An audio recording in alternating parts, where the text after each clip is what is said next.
ఆడవాళ్ల ముందు భర్తల్ని చంపడము, నువ్వు హిందువా కాదా అని అంటే పూర్తిగా రెచ్చగొట్టే ధోరణితో చేశారు.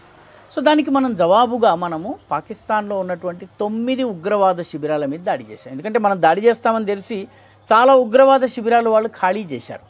ఓకే, చాలామంది అడుగుతూ ఉంటారు 25 ఉగ్రవాద శిబిరాలు ఉంటే 9 ఎందుకు దాడి చేశారని అడుగుతారు.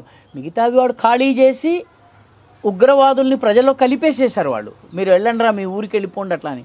అప్పుడు ఒక్కొక్కడి ఇంటికి వెళ్ళి చంపడం కష్టం కాబట్టి అసలు ఇండియా దాడి చేయదు అనుకున్నటువంటి 9 ప్లేసెస్, అందులో 5 పాకాక్రమిత కాశ్మీర్లో ఉన్నాయి, 4 పాకిస్తాన్లో ఉన్నాయి. అందులో 2 ప్రధానమైనవి, ఒకటి మురీద్కే లష్కరే తోయబా హెడ్ క్వార్టర్స్ పాకిస్తాన్ పంజాబ్లో ఉంది, ఒకటి బహావల్పూర్ ఇది పాకిస్తాన్. ఇది సరిహద్దు నుంచి దాదాపు 100-150 కిలోమీటర్ల లోపల.